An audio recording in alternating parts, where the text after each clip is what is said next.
Hello दोस्तों, प्रभु यीशु मसीह के नाम से आप सबको जय मसीह। परमेश्वर की महिमा और प्रशंसा हो। और आज आपके साथ हम बातचीत करना चाहता हूं बाइबल वचन से जो मैंने लिया है कुछ पवित्र शास्त्र बाइबल से। और आज जो मेरा विषय है वह है दुख के समय सांत्वना देने वाला वचन, जिस पर मैं 5 बातें मैं आपके सामने रखना चाहता हूं। और आज पहले बार मेरे चैनल को आप विजिट कर रहे हैं तो आप लाइक, शेयर और सब्सक्राइब करके बेल आइकन का घंटा दबा दीजिएगा, ताकि जो मैं वीडियो आपको बनाओ करके दो तो वो सबसे पहले नोटिफिकेशन आपके पास पहुंचे। मेरे प्रियो, मैं आपके साथ जो बातचीत करना चाहता हूं वो इस विषय पर है जो मैंने 5 पॉइंट लिया है। और उसमें जो है सब बातें मिलकर के भलाई होती है। और आप कर्ज से परेशान हैं, आपके जीवन में किसी प्रकार की डर भय है और आप मेरा परमेश्वर कहता है कि चुना हुआ पुत्र है और मैं तुम्हें शांति देने वाला हूँ। इस विषय के लेकर के छोटा छोटा पॉइंट को साथ हम आपसे बातचीत करना चाहता हूँ। तो मैं परमेश्वर के वचन से बात करना आरंभ करता हूँ। और जो आज मेरा पहला बातें है वो इस प्रकार से है, सब बातें मिलकर के भलाई को उत्पन्न करता है। जो रोमियो का किताब उसका 8 अध्याय उसका 28 पद में इस प्रकार से लिखा है, हम जानते हैं कि जो लोग परमेश्वर से प्रेम रखते हैं उनके लिए सब बातें मिलकर भलाई ही को उत्पन्न करती है, अर्थात उन्हीं के लिए जो उसकी इच्छा के अनुसार बुलाए हुए हैं। मेरे प्रियो, यहाँ पर परमेश्वर का वचन बताता है जो सब बातें मिलकर के भलाई को उत्पन्न करता है। और ये बातें उनके लिए होता है जो उनके इच्छा के अनुसार बुलाए गए हैं। मेरे प्रियो, आप मसीह में आगे बढ़ना चाहते हैं, आप मसीह में दौड़ लगाना चाहते हैं और मसीह में आप नए विश्वासी है, तो मैं आपको इनकरेज करना चाहता हूँ, मैं आगे बढ़ाना चाहता हूँ इस वचन से कि परमेश्वर का वचन आपको क्या कहता है। आप हो सकता है आप परेशान होंगे, आप दुख तकलीफ समस्या में होंगे, आप कई तरह के उलझनों में उलझे होंगे, आपको कुछ दिखाई नहीं दे रहा होगा कि मैं क्या करूँ क्या ना करूँ, मैं इतने परेशान हूँ, मुझे कौन संभालने वाला है, मुझे कौन सहायता करने वाला। ये सचमुच संसार ऐसे ही है मेरे प्रिय भाई बहनों। यहाँ पर कोई किसी को देखभाल करने वाला तो नहीं है, लेकिन आपको जिसने बना करके इस संसार में भेजा है वो है परमात्मा प्रभु यीशु मसीह। अगर आप उन पर भरोसा विश्वास रखते हैं तो वो आपको कहता है कि हे मेरे प्रियो, हे मेरे बच्चों, हे मेरे बेटो, तू मेरे पास आ, मैं तुझे देखभाल करने वाला हूँ और मैं तुझे इस संसार में रखा है तो मैं तेरे लिए सब कुछ करके रखा हूँ और मैं तुझे आशीषित करूंगा। और इसलिए परमेश्वर का वचन कहता है कि जो परमेश्वर के बुलाए हुए लोग हैं उनके लिए दुख तकलीफ परेशानी सब बातें मिलकर के भलाई को उत्पन्न करता है। मेरे प्रियो, अगर आपको इस वचन को द्वारा समझ में आ रहा है तो आप इसे स्मरण कीजिए, इसे बाइबल में ढूंढिए, पढ़िए और खोजिए और प्रार्थना कीजिए। सचमुच में जब आप इस समस्या में झेल रहे हैं तो ये वचन आपको सामर्थ्य देने वाला है। और दूसरी बातें जो है वो आप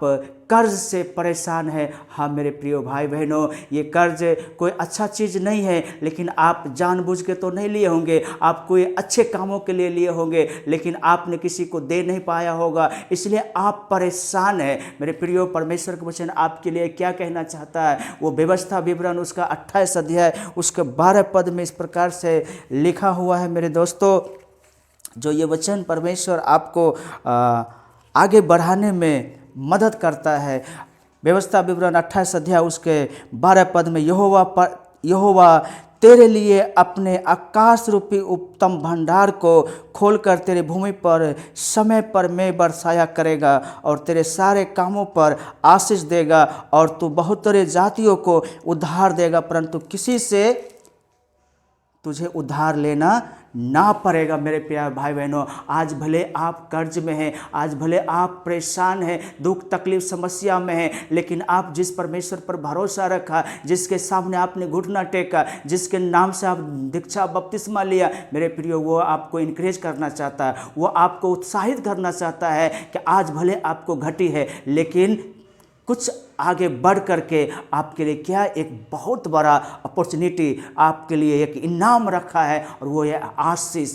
कहता है परमेश्वर, कहता है मैं तेरे लिए एक बहुत बड़ा आशीष रखा हूँ और वो आशीष ये है कि आज भले आपको घटी है लेकिन मेरे साथ अगर आप चलते रहोगे, मुझ पर भरोसा विश्वास करोगे, तो आप किसी से उधार लेना नहीं पड़ेगा, बल्कि आप खुद लोगों को उधार दोगे, बल्कि मदद करोगे, सहायता करोगे। मैं ऐसा योग तुझे बना दूंगा बोलकर मेरा परमेश्वर आपको कहना चाहता है। बस आपको करना क्या है मेरे प्यारे भाई बहनों, आपको उनके ऊपर में अटूट विश्वास करना होगा। और तीसरा बात जो है वो आपके जीवन में किसी प्रकार के डर है। हाँ मेरे प्यारे भाई बहनों, हम इस संसार में रहते हैं, हम रात को स्वप्न में भी डर जाते हैं, हम किसी प्रकार की समस्याओं में डर जाते हैं, हम किसी प्रकार की विपरीत परिस्थिति जब हमारे जीवन में आते हैं, आपके जीवन में आता है, आप डर जाते होंगे। आपके वचन आपके इस डर में क्या कहना चाहता है उसके बारे में हम व्यवस्था विवरण उसका 31 अध्याय उसके 6 पद में लिखा है, तो या बांध और दृढ़ हो, उनसे ना डर और ना भयभीत हो, क्योंकि तेरे संग चलने वाला तेरा परमेश्वर यहोवा है, वह तुझको धोखा न देगा और ना छोड़ेगा। हाँ मेरे प्यारे भाई बहनों, आप अगर किसी डर भय में है, किसी संकट में है, किसी परेशानी में है, आपको परमेश्वर कहता है मैं तेरे साथ चलने वाला परमेश्वर हूँ, मैं तुझे धोखा नहीं दूंगा, मैं तुझे कभी नहीं छोड़ूंगा। बस ये काम मेरे प्यारे भाई बहनों आपको करना होगा कि उस परमेश्वर पर आपको भरोसा रखना होगा, आपको विश्वास करना होगा, क्योंकि विश्वास करने वाले के लिए सब कुछ संभव है। और मेरा परमेश्वर आपको यही कहना चाहता है कि मैं तेरे साथ चलने वाला। आप जब कठिन परिस्थिति में रहते हैं उस समय मेरा परमेश्वर आपको छोड़ता नहीं है, बल्कि आपको साथ अपने हाथों में उठा करके लिए हुए चलने वाला आपका परमेश्वर आपको कहता है मैं तेरा साथ चलने वाला परमेश्वर हूँ। और चौथा बात जो है परमेश्वर का वचन कहता है तू मेरा चुना हुआ पुत्र है। यहाँ पर परमेश्वर का वचन बताता है यशाया की किताब उसका 41 अध्याय उसका 9 पद में इस प्रकार से लिखा है, तो जिसे मैंने पृथ्वी के दूर दूर देशों से लिया और पृथ्वी की छोर से बुलाकर यह कहा तो मेरा दास है, मैंने तुझे चुना है और तुझे ताज़ा नहीं है। परमेश्वर कहता है आपको नहीं ताज़ा हूँ, आप मेरे आँखों के सामने रहते हो, क्योंकि मैंने आपको बुलाया है। आज भले आपको दुख तकलीफ परेशानी हुआ है, क्योंकि आप जिस संसार में रहते हैं ये संसार दुखी संसार है, ये संसार पापी संसार है, और इस संसार में दुख तकलीफ कष्ट परेशानी हर एक इंसान को है और होगा। लेकिन ढांढस बांधो, मैं इस संसार को जीत लिया हूँ और मैं आपको नहीं छोड़ूंगा, क्योंकि परमेश्वर के वचन बताता है मैंने आपको बुला करके अपने लिए पुत्र ठहराया, मैं चुन करके आपको यहाँ पर लाया। आप मेरे प्यारे भाई बहनों चर्च में पहले आप नहीं जाते होंगे, लेकिन आज आप कैसे जा रहे हैं? क्योंकि परमेश्वर ने आपने दास को आपके घर तक भेज करके आपको सुसमाचार सुनाया और आपको चर्च तक एड्रेस दे करके आपको वहाँ बुलाया। क्या वो परमेश्वर के दास अपना मर्जी से गया? नहीं, उनको परमेश्वर ने भेजा। और वही शब्द यहाँ पर परमेश्वर कहता है कि मैंने तुझे चुन करके अपने लिए लाया कि आप मेरे चुने हुए पुत्र हो। हाँ मेरे प्यारे भाई बहनों, आप परमेश्वर के पुत्र हैं, किसी इधर उधर किसी और का नहीं, बल्कि आप सचमुच सृष्टिकर्ता परमेश्वर के संतान हो। तो वो अपने संतान को दुखित नहीं दे सकता। लेकिन आप इस समय परेशान है तो परमेश्वर आपसे कहता है कि मैं आपकी परेशानियों को देखा है, मैं आपको तजूंगा नहीं, बल्कि आपको मैं सहारा आसरा और सहायता करूंगा। और पांचवा और आखिरी बात जो है वो इस प्रकार से लिखा हुआ मेरे प्यारे भाई बहनों कि मैं तुम्हें शांति देने आया हूँ। हाँ मेरे प्यारे भाई बहनों,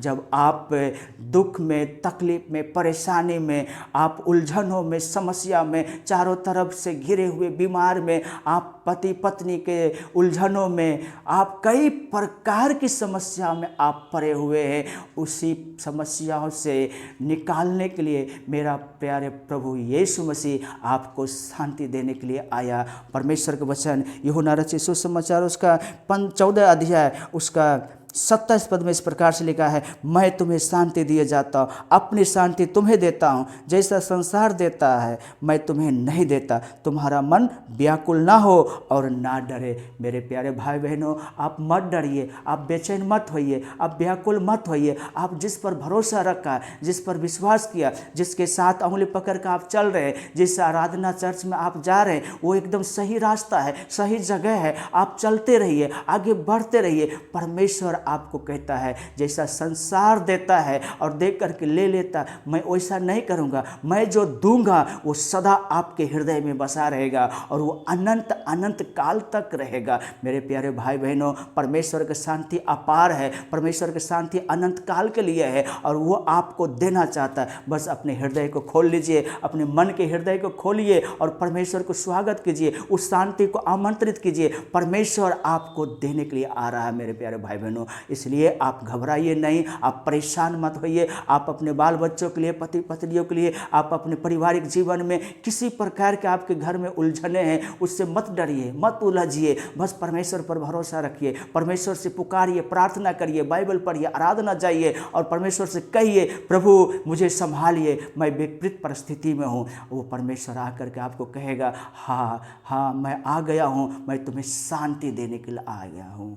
मेरे प्यारे भाई बहनों, हमारा परमेश्वर का वचन, जो आप इस समय उलझन, परेशानी, तकलीफ में है, मेरे परमेश्वर का वचन आपको सामर्थ्य और शांति और आनंद देने के लिए आपके साथ आया है। इसी वचन से मैं जो आपके साथ बातचीत किया हूँ, मेरे प्यारे भाई बहनों, अगर आप इस वचन को, इस वीडियो को शुरू से अंत तक सुना और आपको अच्छा लगा तो ज़रूर आप दूसरों तक शेयर कीजिएगा, बांटिएगा।